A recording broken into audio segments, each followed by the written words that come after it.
acabar tossindo. Graça e a paz do Senhor Jesus, meus irmãos. Nós estamos na nossa continuidade nas aulas da Escola Bíblica Dominical e hoje estamos abordando o texto de Colossenses, capítulo 1, versículo 9 ao versículo 12. Para quem gosta de acompanhar pela revista, é a lição de número 11 da revista. Nós vamos orar ao Senhor e depois vamos fazer a leitura do texto bíblico. Pai bendito, nós exaltamos o Teu nome, Te glorificamos, agradecemos a Ti pela Tua graça manifesta em nossas vidas, pelo prazer que temos de Te servirmos. Ó Pai amado, muito obrigado por nos reunirmos em Tua casa, muito obrigado por termos também a oportunidade de acompanhar as reflexões da Tua Palavra por meio da internet, ou seja, de todas as formas que Tu tens, ó Pai, usado para falar aos nossos corações por meio da Tua Palavra. Te louvamos então por este dia, Te louvamos por todas aquelas pessoas, todos os irmãos que têm o desejo, o interesse de aprender um pouco mais a Tua Palavra. Que Tu continue abençoando as suas vidas, em nome de Jesus, Senhor. Amém. Meus queridos, Colossenses capítulo 1, versículo 9 ao versículo 12, dando continuidade à lição que nós já iniciamos na semana passada. Então, Colossenses 1, versículo 9 nos diz: por essa razão, desde o dia em que o ouvimos, não deixamos de orar por vocês e de pedir que sejam cheios do pleno conhecimento da vontade de Deus, com toda a sabedoria e entendimento espiritual. E isso para que vocês vivam de maneira digna do Senhor e em tudo possam agradá-lo, frutificando em toda boa obra, crescendo no conhecimento de Deus e sendo fortalecidos com todo o poder, de acordo com a força da sua glória, para que tenham toda a perseverança e paciência com alegria, dando graças ao Pai, que nos tornou dignos de participar da herança dos santos no reino da luz. Amém? Muito bem. O apóstolo Paulo, escrevendo à igreja de Colosso,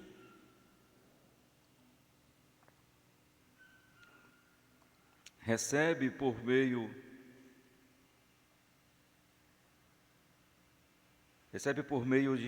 de Epáfras, não é isso?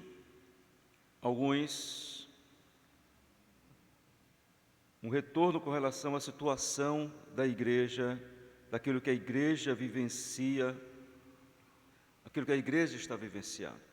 O texto que eu li, versículo 9, ele já começa a gente entendendo que ele está dando continuidade ao que disse anteriormente. Por essa razão, por qual razão? Né? Pela razão de que eles ouviu de que os colossenses estavam vivenciando a realidade do amor no seu meio, por meio ali da ação do Espírito Santo em sua vida. Então, esse texto, a partir do versículo 9, nós vemos Paulo, ele expressar para os colossenses como ele tem orado pelos irmãos. O texto em si, embora o autor da revista e alguns comentaristas digam que é uma oração, não é necessariamente uma oração. O texto é a expressão de Paulo de como ele tem orado pelos colossenses. Então ele diz que tem orado com esta perspectiva, tem orado considerando tais questões, tem pedido pelos colossenses para que eles sejam cheios do conhecimento, para que eles sejam cheios da graça de Deus e etc. Então Paulo vai expressar como ele tem posto os colossenses em oração diante de Deus. Então, queridos, no versículo 9, Paulo expressa ali, ele deseja que em suas orações, que ele fala que em suas orações, eles possam estar cheios do entendimento da vontade de Deus. Ele tem orado por isso pelos colossenses. Por esta razão, desde o dia em que o ouvimos, não deixamos de orar por vocês e de pedir que sejam cheios do pleno conhecimento da vontade de Deus, tendo toda a sabedoria e entendimento espiritual. Então Paulo intercede para que eles conheçam a vontade do Senhor, conheçam isso, a vontade de Deus, tendo o entendimento correto, tendo o entendimento espiritual. Então Paulo não está orando pelo mero entendimento intelectual. Paulo está orando para que eles possam estar sendo iluminados pelo Espírito, para a compreensão da vontade de Deus, para o entendimento da vontade de Deus.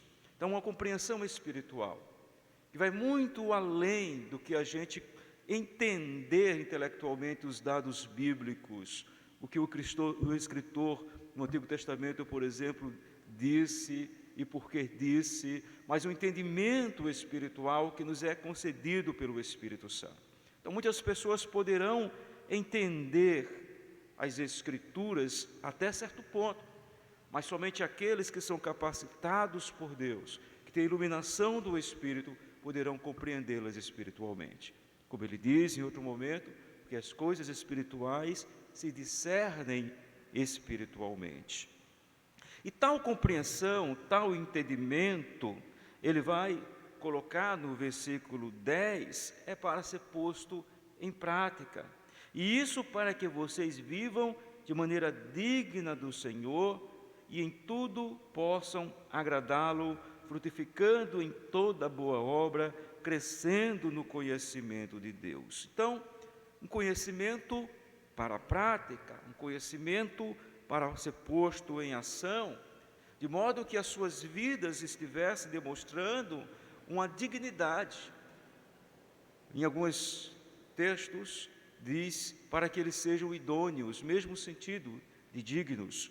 Não uma dignidade própria, não uma dignidade de si mesmo, mas algo lhe concedido pelo Senhor, algo que Deus confere a eles, capacitando-os a viver uma vida em conformidade com a sua palavra. Mas considerando a nossa responsabilidade, aquilo que nos cabe, como que nós podemos estar vivenciando essa prática do conhecimento? Basicamente, de duas formas, né? Imitando a Cristo, vivendo a semelhança de Cristo e vivendo para a honra e glória do Senhor Jesus. Então, o que o texto está nos falando não é nada menos do que o testemunho cristão. Está nos falando da importância de ver em Cristo em nós, de nosso comportamento realmente expressar Cristo, de o Evangelho realmente ser percebido na prática, no nosso dia a dia. E para isso, queridos, alguns textos correlatos, alguns textos que falam deste tema, deste assunto, é importante que nós venhamos a ler nesse momento. Efésios capítulo 4, versículo 1. Efésios capítulo 4, versículo 1.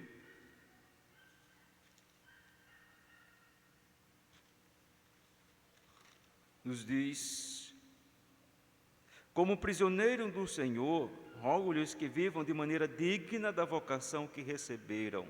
Então ele traz novamente essa questão de uma vida idônea, de uma vida que expresse essa dignidade de quem tem Cristo Jesus. Filipenses 1, versículo 27, também traz a mesma expressão. Filipenses 1, 27 diz o seguinte: não importa o que aconteça, exerçam a sua cidadania de maneira digna do Evangelho de Cristo, para que assim, quer o vá e os veja, quer apenas ouça a seu respeito em minha ausência, fique eu sabendo que vocês permanecem firmes no Espírito, lutando unânimes pela fé evangélica. Então, novamente, ele traz a expressão que fala da dignidade na vida em Cristo Jesus. Do mesmo modo, em 1 Tessalonicenses, capítulo 2, versículo 12, onde ele nos diz: exortando, consolando e dando testemunho, para que vocês vivam de maneira digna, que os chamou para o reino, para que vocês vivam de maneira digna que o chamou para o reino, para o seu reino e glória. Tá? Então, sempre enfatizando essa questão da vida digna, idônea, do bom testemunho em Cristo Jesus no cotidiano do cristão. E isso, queridos, o versículo 10 nos diz como isso estará acontecendo, como isso deve estar acontecendo. Paulo ora para que eles possam estar vivendo sempre de uma forma que agrade ao Senhor, agradando-lhe em tudo. É claro que nós sabemos que, enquanto estivermos neste mundo, haverá as imperfeições presentes na vida do cristão. É claro que Paulo também sabia que eles jamais vivenciariam uma realidade de vida com Cristo sem erros, sem falhas, sem pecados, sem imperfeições. Ele está expressando o seu desejo, expressando o desejo de que eles possam estar crescendo, que eles possam estar agradando ao Senhor, que suas vidas possam estar dando um bom testemunho de Cristo, que eles possam estar frutificando em boas obras, como ele coloca aqui. E frutificando não é nada menos ou nada mais do que a obediência ao Senhor.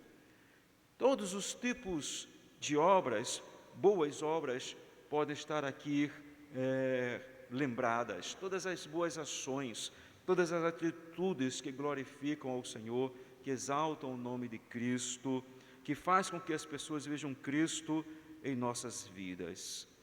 Todas as obras também que Deus nos confia para realizar, nossas responsabilidades que o Senhor nos concede no que tange ao seu reino. Então, que eles pudessem estar crescendo, que eles pudessem estar frutificando, que eles pudessem estar crescendo no conhecimento de Deus. Tudo isto ele expressa aqui no versículo 10. Crescer no conhecimento de Deus sempre é um grande desafio para o cristão. E não há meio mais seguro, e a única forma segura desse conhecimento de Deus chegar às nossas vidas é pelo entendimento da sua palavra, é pelo estudo da sua palavra, é pela busca, pela compreensão das suas santas verdades. Em tantos momentos, a própria palavra vai enfatizar quão importante é para o cristão estar se alimentando espiritualmente, se voltando para a palavra, refletindo na palavra. Até mesmo a fé, o apóstolo Paulo vai dizer que a fé nos vem por meio da pregação da palavra de Deus. O Espírito Santo utiliza a palavra de Deus para que a fé possa estar sendo gerada e edificada em nossos corações. Então, aprendendo da sua palavra, conhecimento de Deus não pode ser adquirido de outro modo. De outra forma qualquer, será um mero achismo humano, uma mera consideração, um mero pensar humano, ideias humanas. O conhecimento real, o conhecimento verdadeiro é aquele conhecimento que Deus revelou, que está posto para nós como a revelação de Deus. A gente utiliza uma expressão nos livros dos teólogos, né? Uma revelação proposicional, ou seja, é uma revelação onde Deus traz para nós, está posta, escrita para nós, inalterável, e cabe a nós buscarmos entendê-la, compreendê-la, chegar ao entendimento correto daquilo que Ele já revelou. E esse é o conhecimento real. Essa revelação traz o verdadeiro conhecimento de Deus. Mas é claro, meus irmãos, que existe também uma forma de nós crescermos a nossa relação com Deus, em conhecermos o seu agir, a partir das nossas experiências pessoais, podermos, com o passar do tempo, tendo uma maturidade cristã, de percebermos como Deus age com os seus filhos, como Deus age particularmente conosco. Mas a experiência não é normativa. A minha experiência pessoal, do meu relacionamento com Deus, eu não posso normatizar para outras pessoas, porque Deus agiu desse modo comigo, certamente vai agir desse modo com você. Não pode ser esse o entendimento. O que é normativo é a palavra de Deus, mas na minha relação com Deus, eu tenho um aprendizado. Deus me ensina também por meio das experiências que me faz passar, e o entendimento das experiências deve estar pautados na palavra do Senhor, na palavra de Deus. Nós não temos o direito de crermos diferente do que a palavra revela, como não temos o direito de agirmos de forma diferente do que a palavra nos autoriza, nos ordena, sempre pela palavra de Deus. No versículo 11, queridos, ele diz o seguinte: sendo fortalecidos com todo o poder, de acordo com a força da sua glória, para que tenham toda perseverança e paciência e alegria. Todo esse conhecimento que adquirimos com o passar do tempo, com a reflexão, com o estudo da palavra do Senhor, só é possível porque Ele nos capacita, Ele nos concede essa condição, Ele ilumina nossa mente pela atuação do Espírito Santo em nossas vidas. E ele fala de perseverança, e é muito importante essa expressão aqui para os colossenses, devido ao contexto de sua época, que eles teriam que estar sendo perseverantes, devido a perseguições que poderiam estar se levantando e já se levantavam, devido às seduções ali dos falsos mestres, os judaizantes, que impregnava a igreja daquela época de uma forma bem ferrenha, na igreja da Galácia, também na igreja de Colosso, em outras comunidades cristãs. Então Paulo diz: olha, vocês têm que ser perseverantes, apesar de perseguições, apesar da sedução do falso evangelho, ou de falsas doutrinas, desses falsos ensinadores. E é interessante porque percebam que normalmente quem prega falsas doutrinas tem uma certa, vamos dizer, capacidade de ludibriar as pessoas, de atrair as pessoas, de enganar as pessoas, tem um jeito de conquistar as pessoas. Então vai ser muito comum encontrarmos aqueles que pregam o contrário do Evangelho de Cristo, mas que conseguem seduzir, mas que conseguem enganar, conseguem atrair pelo seu jeito de falar, pela sua forma de expor os seus ensinamentos, que não são puros, que não são genuínos, mas que as pessoas tantas vezes se deixam iludir. A gente vê isso muito por aí, né? Não basta termos um olhar crítico para o contexto do evangelicalismo aqui no Brasil, né? O contexto de tantas igrejas que se autodenominam evangélicas, mas que não vivenciam a realidade do verdadeiro evangelho, onde há falsas doutrinas, onde há falsos mestres, mas que seduz tantas pessoas. E diz também para eles com relação à paciência, ora para que eles tenham essa paciência. De uma forma bem resumida, essa paciência, em alguns momentos, seria sabermos esperar o agir de Deus. Esperarmos o agir de Deus, esperarmos que Deus haja. Em alguns momentos nós temos que tomar a atitude, nós temos que agir, mas em outros momentos temos que esperar que Deus haja. Então essa paciência seria isso. Seja um momento de sofrimento, seja um momento de provação, seja um momento de perseguição, mas poder esperar esse agir de Deus, ter essa paciência. E tudo isso não murmurando, e tudo isso não com tristeza, e tudo isso não com a amargura no coração, mas ele fala da alegria. Tudo isso com alegria nos seus corações. Essa alegria, queridos, não é uma alegria banal, não é uma alegria pueril, não é uma alegria tola que as pessoas podem ter, porque na verdade não estão percebendo a realidade das coisas. A pessoa percebe a realidade, a pessoa percebe que algumas situações de fato podem ser de entristecimento, mas essa alegria é aquela concedida pelo Espírito Santo, e que, portanto, ela consegue sobrepujar, ou seja, ela consegue vencer uma circunstância vivenciada, e pode se fazer presente, porque vem de Deus, porque vem do Espírito Santo em nossas vidas. Talvez uma das experiências bíblicas que melhor ilustre isso, seja aquele evento de Paulo e Silas aprisionados, né? texto bíblico lá de Atos 16, 25, diz que eles estavam na prisão, mas enquanto estavam na prisão, simplesmente porque tinham pregado o Evangelho, não tinham ido contra a lei, não tinham feito nada de errado, não tinham contrariado a lei de Deus, nem contrariado a lei romana, mas se encontrava preso por ter pregado o Evangelho de Cristo. O texto bíblico diz que eles estavam louvando, que eles estavam cantando, que eles estavam adorando ao Senhor. Isso não de uma forma forçada, mas alegremente, felizes por estarem sofrendo por amor a Cristo, por terem essa dignidade nas suas vidas, esse prazer, esse privilégio nas suas vidas. E eles estavam louvando a Deus, louvando ao Senhor que os salvou, que os redimiu.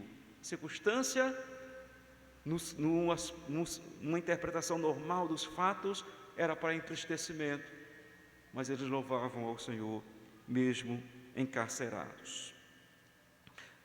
E queridos, Paulo, portanto, ele está dizendo como ele ora pela igreja, está dizendo como tem sido a sua intercessão pela igreja.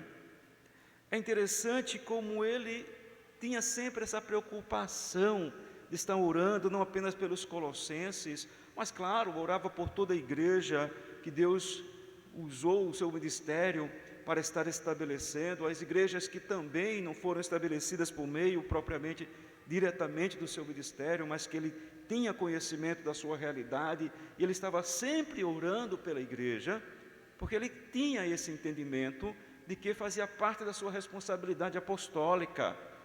Assim como os apóstolos vão expressar lá em Atos capítulo 6, versículo 14, que a responsabilidade deles, a responsabilidade dos ministros do Evangelho, dentre tantas, as maiores, as primeiras que devem ser destacados, é o ensino da palavra de Deus, a pregação da palavra de Deus e a oração pela igreja, a intercessão pela igreja.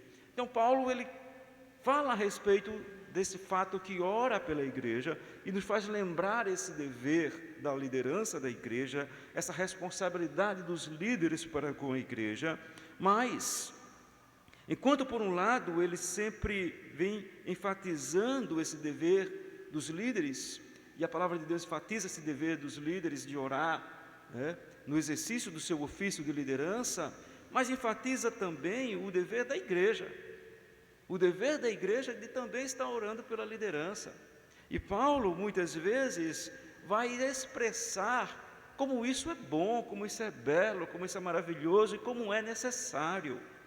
Veja, por exemplo, 2 Coríntios, capítulo 1, versículo 17.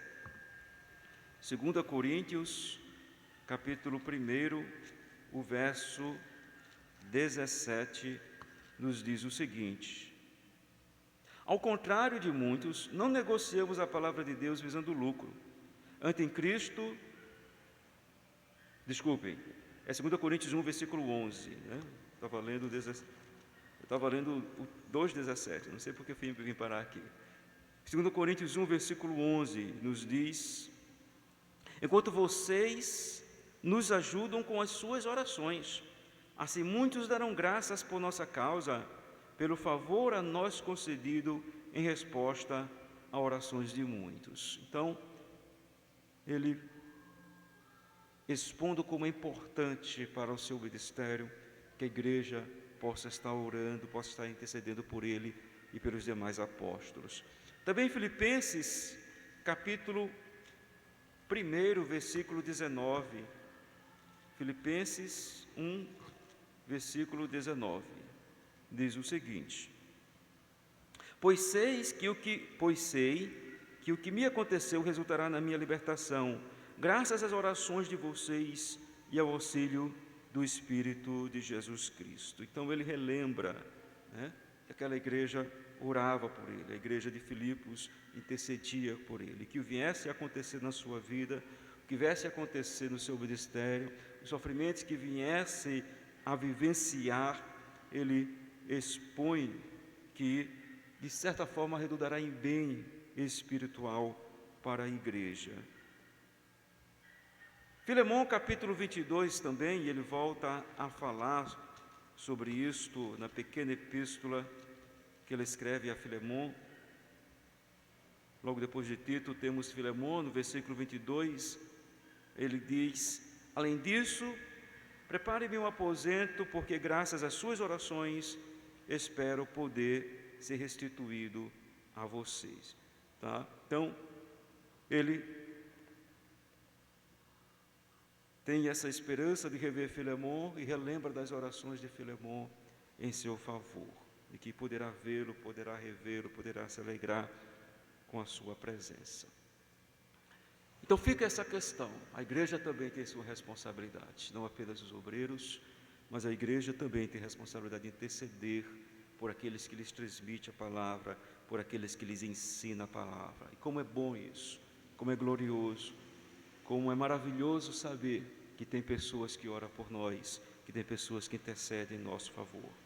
O versículo 12, meus irmãos, ele diz: dando graças ao Pai que nos tornou dignos de participar da herança dos santos no reino da luz. Veja bem, Paulo está expressando que fazia parte das suas orações o seu desejo que os colossenses pudessem estar vivenciando a gratidão ao Pai, vivenciando expressões de gratidão ao Senhor pela redenção deles, pela salvação deles.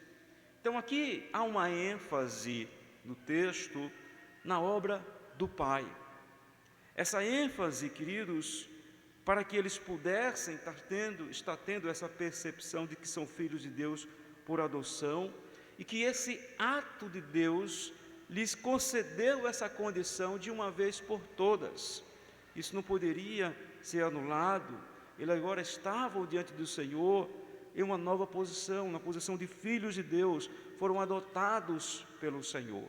Deus lhes concedeu em um ato único e perpétuo, com efeito eterno. São filhos de Deus. Deus, o Pai, lhes deu este privilégio. E que, portanto, por isso que ele diz que eles foram feitos dignos, né? Mais uma vez, trazendo essa questão de que essa dignidade não é deles, mas que é um ato de Deus. Foram feitos. Deus os faz idôneos, Deus os faz dignos. E no mesmo versículo, ele fala que eles deveriam e nós devemos participar da herança, né? Em algumas traduções, como Almeida Revista Atualizada, diz: a parte que vos cabe da herança. E aqui é uma linguagem que lembra bastante a linguagem, né, do Antigo Testamento, da esperança dos judeus de estarem na terra de Canaã, que havia a promessa dessa terra como uma herança que o Senhor lhes concederia. Então ele usa essa linguagem, que lembra a linguagem do Antigo Testamento, para falar dessa herança que não é para nós uma herança terrena, mas uma herança eterna, uma herança nos céus, que é a nossa estada eterna com o Senhor. Que desde já nós já vivenciamos, né, a alegria dessa presença de Deus em nossas vidas. Em Romanos, capítulo 8, versículo 17, é um texto que é importante nós lermos, que nos faz refletir sobre essas questões. Romanos 8, versículo 17, nos diz: se somos filhos, então somos herdeiros, herdeiros de Deus e co-herdeiros com Cristo, se de fato participamos dos seus sofrimentos, para que também participemos da sua glória. O verdadeiro filho participa dos sofrimentos em Cristo Jesus, participará da sua glória também. Aqueles que são meros religiosos, que podem estar no contexto da igreja, mas que não têm a filiação, não estarão participando dos sofrimentos de Cristo Jesus, né? Como o Senhor Jesus mesmo disse, essas pessoas que não têm a verdadeira fé, vindo logo a perseguição, eles vão embora.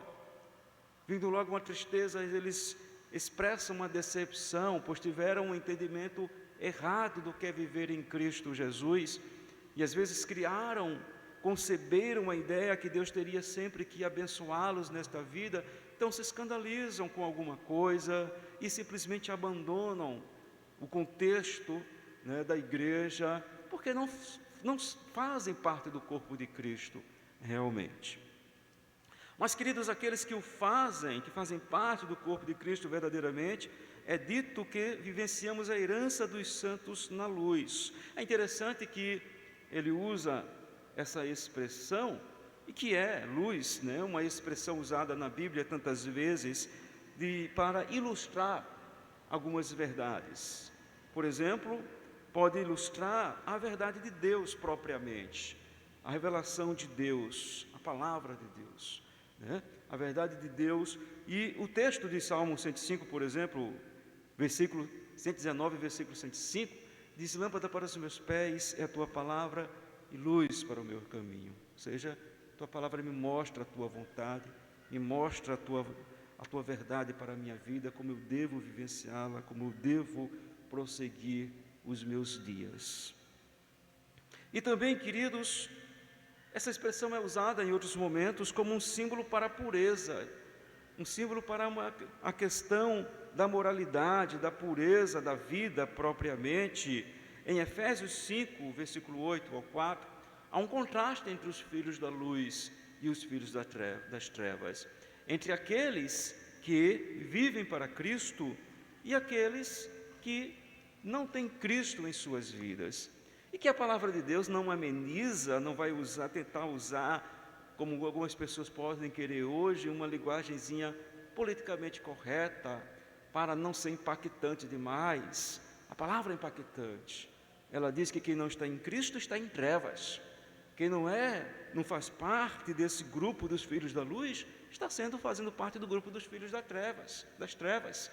Ainda que o seu comportamento social, às vezes, possa ser elogiável socialmente, possa estar dentro daquilo que a sociedade, de um modo geral, espera, no que tange à obediência às leis, no que tange a uma moralidade estabelecida pelo contexto cultural, mas a Bíblia diz: filhos das trevas.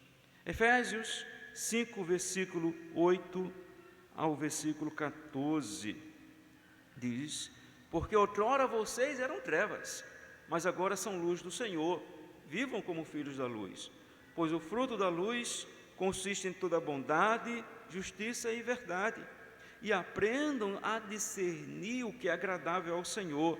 Não participem das obras infrutíferas das trevas, antes exponham-nas à luz, porque aquilo que eles fazem em oculto, até mencionar, é vergonhoso. Até o versículo 14 diz, não foi? Mas tudo o que é exposto pela luz torna-se visível, pois a luz torna visível todas as coisas. Por isso é que foi dito: desperta, ó tu que dormes, levanta-te dentre os mortos, e Cristo resplandecerá sobre ti. Né? Esse texto, essa citação final aí, muitíssimo bela. Então, mostrando esse contraste aí em Efésios, vivemos na luz e devemos andar, portanto, como filhos da luz, não como filhos das trevas. Então, queridos, a garantia que nós temos, que desfrutaremos da presença eterna do Senhor, a promessa divina, mas não apenas a promessa, a garantia, e essa garantia é que o Senhor Jesus, Ele disse que iria voltar para o Pai, mas enviaria para estar com a sua igreja o seu Santo Espírito, e a sua igreja e o seu Espírito, o Espírito Santo, está presente na vida da igreja, está presente na vida de cada redimido em Cristo Jesus. E esse Espírito Santo, o apóstolo Paulo, pela inspiração divina, vai trazer que é o penhor dessa herança, é a garantia de que Deus irá cumprir esta promessa. 2 Coríntios 5, versículo 4 a 5, nos fala disto. 2 Coríntios, capítulo 5, versículo 4 a 5, nos diz: pois, enquanto estamos nesta casa, gememos e nos angustiamos, porque não queremos ser despidos, mas revestidos da nossa habitação celestial, para que aquilo que é mortal seja absorvido pela vida. Foi Deus que nos preparou para este propósito. Foi Deus que nos preparou para esse propósito, dando-nos o Espírito como garantia do que está por vir. Paulo, falando a respeito da perspectiva da morte do cristão, diz que seremos absorvidos pela vida, teremos nosso corpo glorificado, estaremos com o Senhor eternamente e temos a garantia disto por termos o Santo Espírito em nossas vidas. Efésios 1, 13 a 14 também é outro texto que podemos observar quanto a isso. Efésios, capítulo 1, versículo 13 a 14. Deixa-me só encontrar aqui, viu?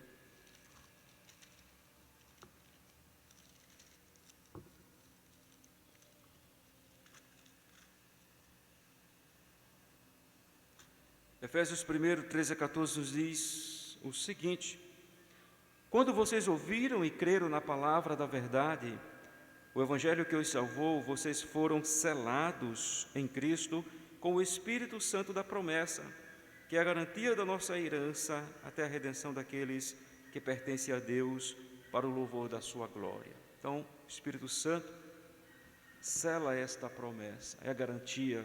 Na linguagem dos Colossenses, é o penhor de Deus. Essa expressão penhor, acredito que não é desconhecida das pessoas. Só lembrar das lojas de penhores, onde as pessoas deixam um objeto e podem reavê-lo depois, pagando evidentemente o valor por aquele objeto. Então, Paulo usa um pouco dessa linguagem aqui para falar do Espírito Santo, que está presente conosco. Para concluirmos, meus irmãos, nós podemos perceber que, embora os colossenses eles estavam progredindo espiritualmente, Paulo os elogia por isso, havia um progresso, mas que eles poderiam crescer ainda muito mais. Mas o crescimento ainda poderia ser mais evidente em suas vidas. E o mesmo, é claro, que deve ser conosco, com cada um de nós. Se estamos crescendo, ainda podemos crescer mais ainda.